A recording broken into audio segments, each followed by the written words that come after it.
on with the buyer? Well, no, see, the agreement that I have with the buyer, I've been working with this guy probably now for 2.5 months. And the agreement that I have with him is that I will preview every property first before I show it to him. So like I said, I'm only gonna need about 5 minutes of your time, and I would love very much just to come and see the property. So 1 o'clock today, or is 4 o'clock better for you? 1 o'clock is better. Okay, terrific. I'll be there about 1 o'clock. Thank you so much. You're welcome. Okay. So, Yes, you will. All right, now I'm in the house. We're walking around the house, and I'm doing my best to build rapport. Oh wow, I see your son played soccer. yeah, he's been playing for about a year now. Yeah, my son played soccer too. Boy, I can remember being out in that field in the most horrible weather. These kids playing soccer. Yeah, what these kids put me through, man. But Did, okay. Did you ever coach the team? No, not really. Yeah. I was just the soccer mom, pretty much. You know what? They wanted me to coach the team, and I can deal with the kids. I couldn't deal with the parents. I understand. Yeah, so I chose to do it. So I'm gonna go through it. I'm just gonna make small talk like that, and just have a couple of laughs, and we're walking out. Now I've seen the whole house. Lyons, your house is absolutely beautiful. I really love it. Thank you. Unfortunately, it's not for my current buyer. He really was looking for like a big kitchen. They do a lot of entertaining, and he was hoping for a bigger kitchen. However, I would be more than happy to bring somebody if I do find somebody looking for the house, because the house is absolutely beautiful. So again, I just want to thank you for the showing. Sure. And I do appreciate your time very much. Now I'm on my way out the door. Yeah, Lion, let me ask you a question. If I could give you some hints about working with buyers, it'll only take me about 10 minutes and it won't cost you a dime. Would you like to hear about it? Yeah, I don't mind. Now, that gives me my invitation back into the house, right? I said, Lion, thank you so much. Listen, when you think about it, most buyers are looky-loos. In fact, statistically, most buyers don't buy a home for 6 to 9 months once they start looking. In fact, as a realtor, I only get 1 out of 25 calls are actually from qualified buyers. Did you realize that? No. And as most of them are looky-loos. The other possibility is you can have people coming in looking for decorating tips. You can have people coming in to lowball. You can have investors. You could potentially even have thieves coming in to see the property. Have you thought about that? No, not really. I'm just trying to sell the house. So my question is, who actually protects you now, to make sure that the right people are coming in to see the house? Because which would you prefer? Would you like to have decorators coming in, or lowballers, investors, potential thieves, or would you rather have qualified buyers? Qualified buyers. I don't blame you. Now let me ask you something else. Let me ask you a question. If I would take your listing today, let's say at 0%, would you be willing to list at that point? Yeah. So in other words, you're kind of ready to list your house. The only thing we have to discuss at this point is negotiating my fee for service. Oh, yeah, sure. Okay, so what I've done there, what did I actually accomplish by doing that? Tied down. What's that? Tied down. Yeah, what else? What have I done?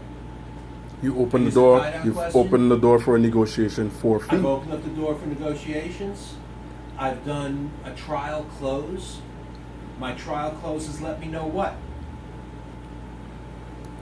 You can close. It's let me know that this guy, he is ready to list as long as I can get over the hurdle. And the hurdle basically right now is simply what? My commission. Yes. So let me ask you a question, Linus. If I gave you a Rolex watch, and I gave another Rolex watch to the jewelry store down the street, who do you think could sell that watch for the most money in the quickest period of time? A jewelry store. Why? They have the clientele.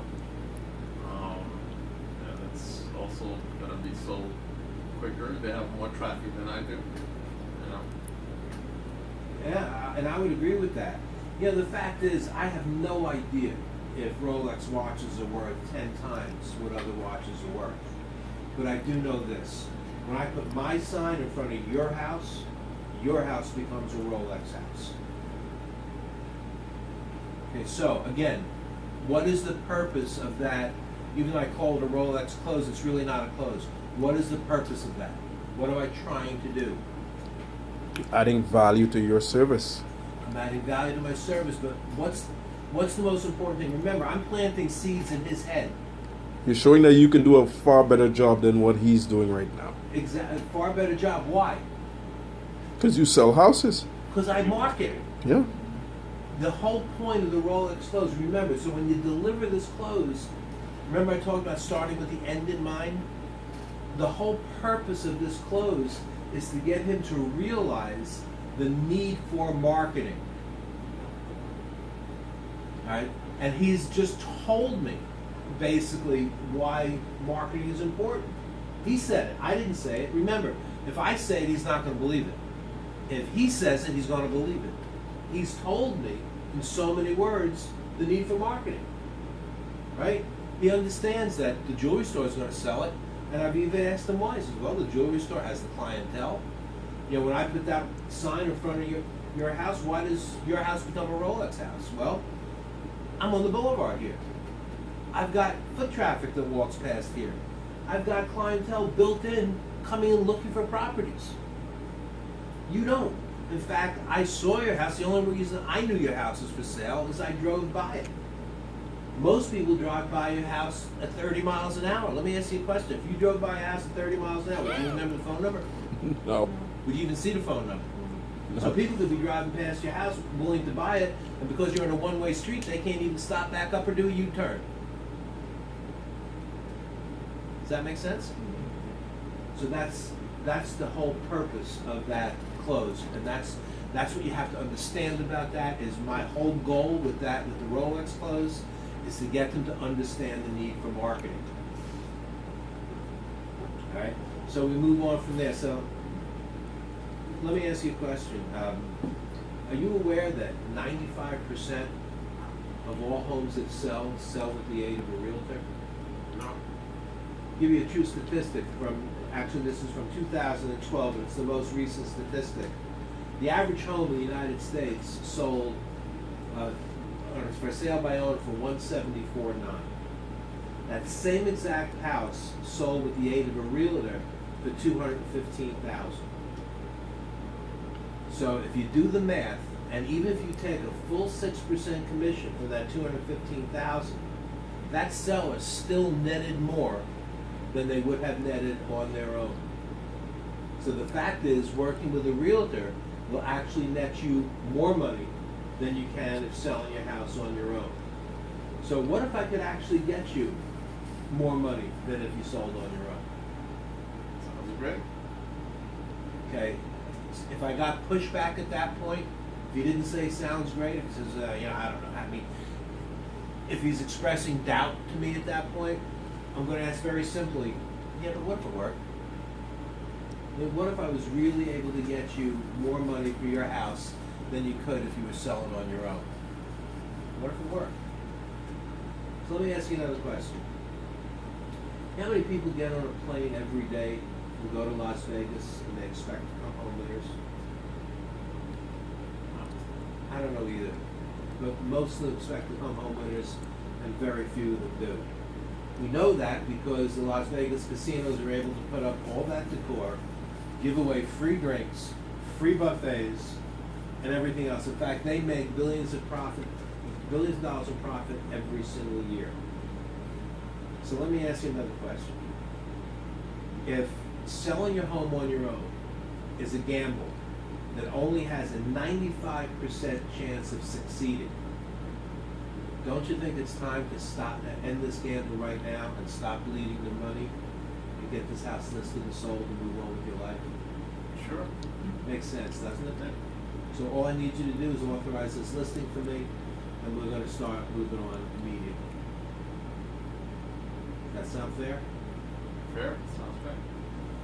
Now, I was able to do a kind of Reader's Digest because he was just agreeing with me. But what I didn't have a chance to do is go through the marketing portion. So, because I didn't go through the marketing portion, let me get you guys to contribute here a little bit.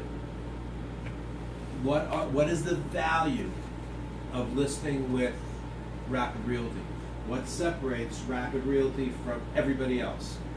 We have thousands of renters. We have local agents. Key. What's the 1,000 key local word there? 1,000 Local agents. That is key. Nobody else can say that. These little mom and pops, you know, they got one office with 5 realtors and the whole thing. They can't walk into somebody's house and say, got thousands of agents. They don't. They got 5. Maybe they got 10. Maybe they got 20 licenses hung with only 3 active agents. We don't know. Century 21 all operate independently. Totally independently. Whereas even though Rapid Realty is a franchise, we don't operate independently. We operate within each other. Right? It's like one company. Even though it's individual franchises, we all work together very strongly. So that's an advantage. What's our other advantage? So we have 1,000 local realtors who are incented to sell your house. What's the other advantage? We have instant communication, where as soon as we list your property or it's in the market, I've let all the agents within the company know instantly, as of right now, if you okay this, that, you know, your property's on the market. Absolutely. Excellent. What else? What makes us different than everybody out there? 1,000 local agents, tremendous communication. What else? Thousands of renters ready to buy. Tens of thousands of renters Yeah. ready to buy. We have a database of tens of thousands of renters because, as you know, Rapid, primarily for the first 10 years or so, specialized specifically in rentals. Which means we've rented to tens of thousands of people over the past number of years. So let me ask you a question, Mr. Seller. Before you bought your home, what were you doing? Before you bought your first house, did you rent? Yeah. And what did you then become after a while? You became a what? You became a buyer, didn't you? Yeah. I've got tens of thousands of people sitting right where you were sitting at that time. Renters who very well may, at this point, be looking to buy. Does anybody else have that to offer? Any other real estate office have that to offer? No. No. It separates us from the pack, doesn't it? See, we got to know what we bring to the table. We got to be so sure about what we bring to the table, be able to speak about it with such confidence. I will never walk into a home in any way, shape, or form thinking that I can't do and my company can't do the best possible job for these people. Because if that doubt is there, if you think for 1 second that you're not prepared or your company is not prepared and you can't deliver on your promises, you will not get the listing. It'll be reflected in your voice, it'll be reflected in your body language, and it'll be reflected in the fact when this person says no, you give up. You know, selling doesn't even start till the customer says no. So you got to expect no's. You know how many times statistically somebody will say no before they say yes? 7. 5. He had it. But I think he heard me say it already. 5. So if you don't hear 5 no's, if you quit after 3 no's, you're leaving money on the table. I expect them to say no. I expect to be met with resistance. Think about it. If I'm doing a listing for somebody and I'm looking to take, let's say, a $500,000 property in a listing, and I'm getting a 6% listing, how much are they paying out in commission on a 6% or a $500,000 property? How much? $30,000. Is that a lot of money? No. No, that's a lot of money. I mean, compared to how much they're getting? Well, compared to how much, but it's still a lot of money. Okay. You know, so their first thought is, paying $30,000? It's a lot of money. So I got to show my value to equate to being $30,000. Now they don't care how it's being divvied up. It doesn't matter to them that out of that $30,000, I'm walking away with $7.50. It doesn't matter to them. They're feeling that $30,000. So I got to be cognizant of that. On $1 million house, that 6% is $60,000. Now we're starting to talk about some serious money, right? So I have to show my value. And my value is only going to be shown by what I have to offer, what my company has to offer, the expertise with which I deliver that information, right? How I'm able to present it to them, the professionalism with which I present myself to them, and really kind of making them understand my value. If you remember in Section 2, 102, one of the things I asked of you guys to write down your unique value proposition. That single paragraph that speaks about what you personally bring to the table. Have you guys thought about that? Have you thought about what makes you, and what you bring to the table? Have you written it out yet? Yeah. I didn't write that down, but I know what I bring to the table. I know you do. I know you do. Write it out. Brief little paragraph. Because you're going to find yourself using that when you go and sit down and talk to somebody. They want to know what you're about. I'm going to sell them on my company, but I also have to sell them on me, because at the end of the day, they don't do business with Rapid. They do business with you. Rapid could be the best company on the face of the earth, but if you come in and project the persona of being a jerk, they're not going to want to do business with Rapid, because they're not going to want to do business with you. So it's all about you. So writing down that little brief paragraph about what you bring to the table and your personal value, your unique selling perspective, is so important to do. Because after you're going to deliver that to your client, when you sit with them and you talk with them, you're going to tell them who you are and why should I do business with you?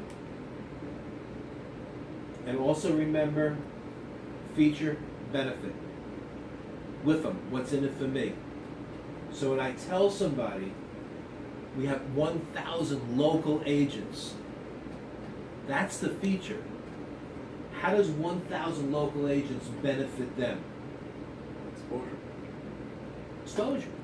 I have more people ready, willing, and able to show you a house instantaneously than anybody else. So I can't just tell them, yeah, I got 1,000 local agents. That's only the feature. Sales are, and the most basic sales are called feature benefit. This is the feature. This is how it benefits you. Same thing when you're showing a house. You're taking somebody through a house, and the house has a brand new heating system in it. And you say, by the way, we got a brand new heating system in the house. And you keep walking them through it. It's not enough to tell them you got a brand new heating system. I got a brand new heating system in this house, and what that means to you is much lower heating bills, right?